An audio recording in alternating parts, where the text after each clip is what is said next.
Hello student, स्वागत है आपका हमारे यूट्यूब चैनल अभी रॉय पीसीएम क्लासेस में।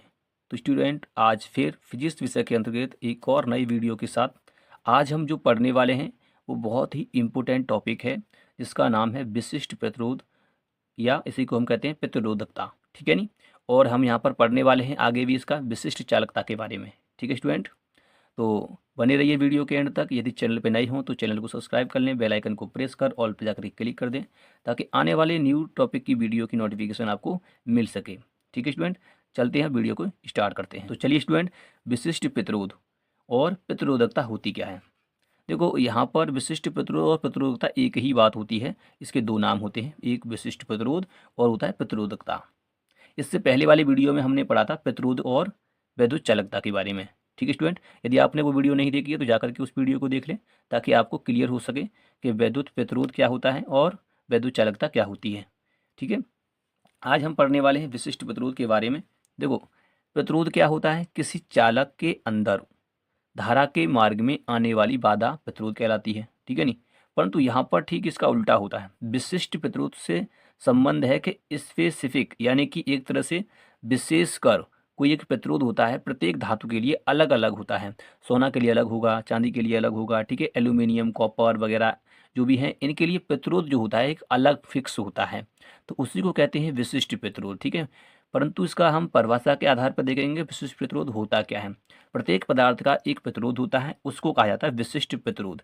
प्रतिरोध तो है पदार्थ के अंदर, वो होता है खाली प्रतिरोध, परंतु अब अलग अलग धातुओं की बात चल रही है, तो यहाँ पर उसी को कह देते हैं विशिष्ट प्रतिरोध। ठीक है नहीं, क्योंकि प्रत्येक धातु का अपना एक प्रतिरोध होता है। तो चलिए, विशिष्ट प्रतिरोध या प्रतिरोधकता की परिभाषा क्या होती है, प्रतिरोधकता होती क्या है। ठीक है, तो यहाँ पर जो होगा परिभाषा होती है, किसी चालक की इकाई लंबाई, किसी चालक के इकाई लंबाई तथा इकाई अनुप्रस्थ काट क्षेत्रफल में उत्पन्न प्रतिरोध को चालक का विशिष्ट प्रतिरोध कहते हैं।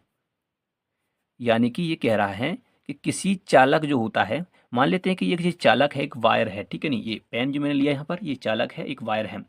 इस चालक की लंबाई कितनी होती है? इकाई लंबाई, मतलब 1 मीटर या एकांक मीटर लंबाई होनी चाहिए। ठीक है, और इकाई अनुप्रस्थ काट क्षेत्रफल, यानी कि इकाई अनुप्रस्थ काट क्षेत्रफल का मतलब होता है कि ये वाला जो भाग एरिया तुम्हें दिखाई दे रहा है, इसे हम कहते हैं अनुप्रस्थ काट क्षेत्रफल। ठीक है नी, ये भी कितना होना चाहिए? 1 होना चाहिए। उत्पन्न प्रतिरोध, तब उसमें जो उत्पन्न प्रतिरोध होता है उसी प्रतिरोध को हम क्या कहते हैं? विशिष्ट प्रतिरोध कहते हैं। ठीक है स्टूडेंट, तो परिभाषा क्या है? किसी चालक के इकाई लंबाई तथा इकाई अनुप्रस्थ काट क्षेत्रफल में उत्पन्न प्रतिरोध को चालक का विशिष्ट प्रतिरोध कहते हैं। वैसे तो इसका फॉर्मूला होता है रो बराबर, इसे रो कहते हैं स्टूडेंट, रो बराबर होता है RA/L। आर यहाँ पर प्रतिरोध होता है उस पदार्थ का। ठीक है, और यहाँ पर जो ए है उसका अनुप्रस्थ काट क्षेत्रफल होता है।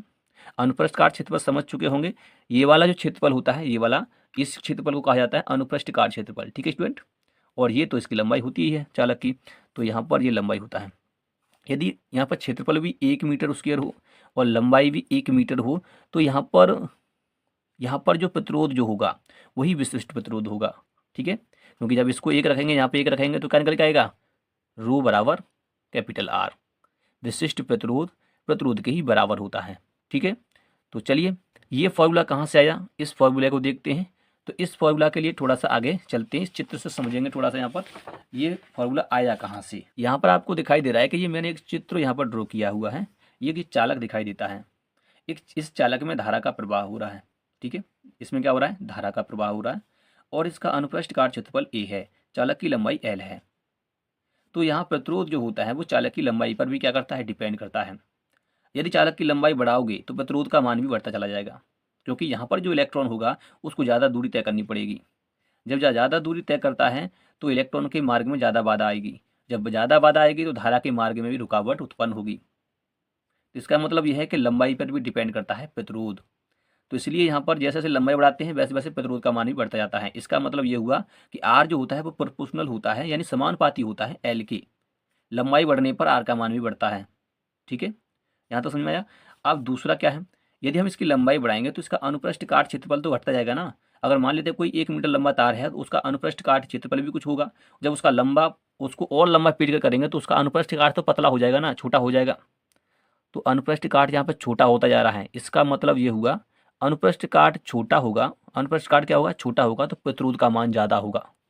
अनुप्रस्थ काट छोटा होगा तब प्रतिरोध का मान ज़्यादा होगा। परंतु यहाँ पर क्या था, आर एल, एल जितना बड़ा होगा उतना ही प्रतिरोध होगा, यानी कि लंबाई बढ़ाओगे तो प्रतिरोध का मान भी बढ़ेगा। परंतु यहाँ पर जो क्या है, ये इसका उल्टा होता है कि अनुप्रस्थ काट का मान जब घटता है तब प्रतिरोध का मान बढ़ता है, और अनुप्रस्थ काट बढ़ेगा तब प्रतिरोध का मान कम हो जाएगा। क्योंकि एक पतला पाइप है और उसमें से पानी गुजारना है 1 लीटर, और एक मोटा पाइप है उसमें से भी पानी गुजारना है 1 लीटर। तो किस में से आसानी से गुजरेगा, मोटे पाइप वाले में से, जिसमें ज़्यादा एरिया होगा, ज़्यादा उसका अनुप्रस्थ काट क्षेत्रफल होगा, वही उसमें से पानी आसानी से प्रवाहित हो सकता है, और एक छोटे से पाइप में से पानी का प्रभाव आसानी से नहीं हो सकता। ठीक इसी प्रकार यहाँ पर क्या होता है कि एक क्षेत्रफल होता है, क्षेत्रफल, अनुप्रस्थ काट क्षेत्रफल जितना बड़ा होगा उतना प्रतिरोध का मान कम होगा, और जैसे इसका अनुप्रस्थ काट क्षेत्रफल ज़्यादा होता है तो इसका मतलब यह है कि प्रतिरोध का मान तो कम होता है, परंतु ये क्या होगा, यदि कम हुआ तो प्रतिरोध का मान ज़्यादा होगा। ठीक है, तो यहाँ पर वही संबंध लिया है कि आर प्रोपोर्शनल एल, और दूसरा है आर प्रोपोर्शनल 1/A। ये दो समीकरण यहाँ पर लिए हैं। दोनों समीकरण को यदि हम यहाँ पर संयुक्त करते हैं तो संयुक्त करने पर क्या प्राप्त होता है, यहाँ पर संयुक्त करने पर प्राप्त होता है कि हमारा आर प्रोपोर्शनल L/A, यानी आर समानुपाती L/A। जब यहाँ से समानुपाती का चिन्ह हटता है तो यहाँ पर रो, यानी ये कांस्टेंट आ जाता है, इसे हम रो कहते हैं, L/A होता है। ठीक है, अब अगर यहाँ से रो निकालना होगा तो क्या होगा, ये सब यहाँ से तुम्हारा उठ के आएगा, यहाँ पर गुणा में हो जाएगा, तो रो बराबर हो जाएगा RA/L। ठीक है स्टूडेंट, तो यहाँ तो समझ आया। तो ये फॉर्मूला आया कहाँ से, वो मैंने तुमको समझाया है यहाँ पर। ठीक है, अब जब इसी में हम 1 मीटर अनुप्रस्थ काट क्षेत्रफल, 1 मीटर का यहाँ पर लंबाई रख देते हैं, तो यहाँ पर प्रतिरोध जो होगा वो प्रतिरोध विशिष्ट प्रतिरोध के बराबर होगा। ठीक है नहीं, तो वही परिभाषा थी तुम्हारी यहाँ पर, किसी चालक के इकाई लंबाई तथा इकाई अनुप्रस्थ काट क्षेत्रफल में उत्पन्न प्रतिरोध को चालक का विशिष्ट प्रतिरोध कहा जाता है। ठीक है, अब इसका मात्रक देख लेते हैं। इसका मात्रक क्या होता है, इसका मात्रक और विमा देख लेते हैं। तो मात्रक जो होता है इसका वो होता है ओम मीटर। क्या होता है, मीटर। तो ये ऐसा ही मात्रक होता है, ठीक है नहीं, ओम मीटर। और इसका एक और मात्रक होता है, अगर हम सीजीएस पद्धति मात्रक की बात करेंगे तो यहाँ पर मीटर है, वहाँ सेंटीमीटर हो जाएगा, तो ओम सेंटीमीटर हो जाएगा यहाँ पर। ठीक है, ये राशि कैसी है, ये एक राशि अदिश राशि होती है। जैसा कि मैंने पहले ही बता दिया है, प्रतिरोध एक अदिश राशि है, तो प्रतिरोध के बराबर ही तुम्हारा विशिष्ट प्रतिरोध होता है। इसका मतलब यह है कि ये भी एक अदिश राशि होती है।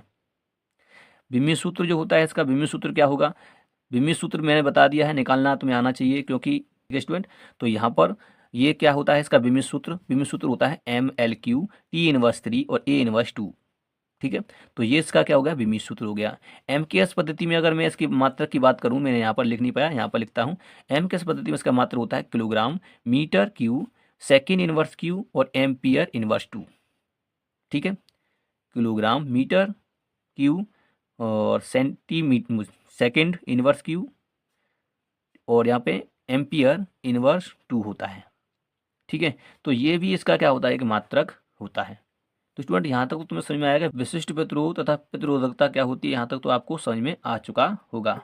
अब हम यहाँ पे आगे बढ़ते हैं कि विशिष्ट चालकता क्या होती है। जैसा कि हमने पढ़ा था कि प्रतिरोध का व्युत्क्रम होता है विद्युत चालकता, उसी प्रकार से विशिष्ट प्रतिरोध का व्युत्क्रम होता है विशिष्ट चालकता। तो चलिए स्टूडेंट, विशिष्ट चालकता स्पेसिफिक कंडक्टेंस, कंडक्टेंस क्या होती है ये इसके बारे में बात करेंगे। विशिष्ट चालकता के बारे में बात करेंगे कि विशिष्ट चालकता होती क्या है। तो विशिष्ट चालकता क्या है, विशिष्ट प्रतिरोध के व्युत्क्रम को विशिष्ट चालकता कहा जाता है। विशिष्ट प्रतिरोध के व्युत्क्रम को विशिष्ट चालकता कहा जाता है।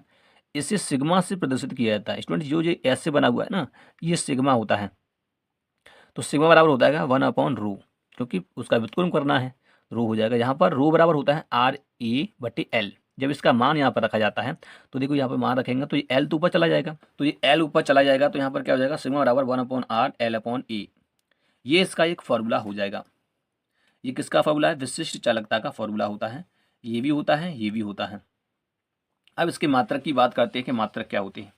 तो इसका मात्रक की बात करेंगे, मात्रक हो जाएगा, यानी कि इसका मात्रक हो जाएगा, देखो 1/ओम मीटर किसका मात्रक होता है, क्योंकि इसका मात्रक होता है ओम, इसका हो जाएगा मीटर स्क्वायर, ऊपर क्या है L लंबाई, इसे भी मीटर बना पाएंगे, 1 मीटर से मीटर कट जाएगा तो यह ओम मीटर बचेगा। इसे जब ऊपर ले जाएंगे तो जो होगा ओम इनवर्स मीटर इनवर्स। ठीक है नी, ओम इनवर्स 1 मीटर इनवर्स 1, यानी कि ये इस प्रकार से हो जाएगा। इसका और मात्रक होता है सीमेन बटे सेंटीमीटर। सीमेन बटे सेंटीमीटर यानी कि हम कह सकते हैं ये सीजीएस पद्धति का मात्रक होता है। इसका एक और मात्रक होता है महो प्रति सेंटीमीटर, ये भी एक क्या होता है, इसका एक मात्रक होता है। ठीक है। इसके बाद अगर हम एमकेएस पद्धति में मात्रक देखते हैं तो क्या होता है, किलोग्राम इनवर्स 1 मीटर क्यू, मतलब मीटर इनवर्स क्यू, और सेकेंड क्यू एम्पियर स्क्वायर, ये इसका एमकेएस पद्धति में मात्रक होता है। तो विशिष्ट चालकता के जो मात्रक होते हैं, ये राशि कैसी होती है, एक अदिश राशि होती है। ठीक है स्टूडेंट। और विमीय सूत्र की बात करेंगे इसके, तो विमीय सूत्र होता है एम इनवर्स, मतलब M inverse 1 L inverse 3 T की पावर 3 ए की पावर 2। इसे गुरु कोष्टक बंद कर देंगे, ये इसके विमीय सूत्र होते हैं। ठीक है स्टूडेंट। तो उम्मीद करते हैं कि विशिष्ट प्रतिरोध तथा विशिष्ट चालकता आपको पूर्णतः समझ में आ चुकी होगी। यदि वीडियो पसंद आई हो तो लाइक करें, शेयर करें, चैनल को सब्सक्राइब कर बेल आइकन को प्रेस जरूर कर दें ताकि आने वाले वीडियो की नोटिफिकेशन आपको मिल सके। ठीक है। तो मिलते हैं हम नेक्स्ट वीडियो में, तब तक के लिए जय हिंद।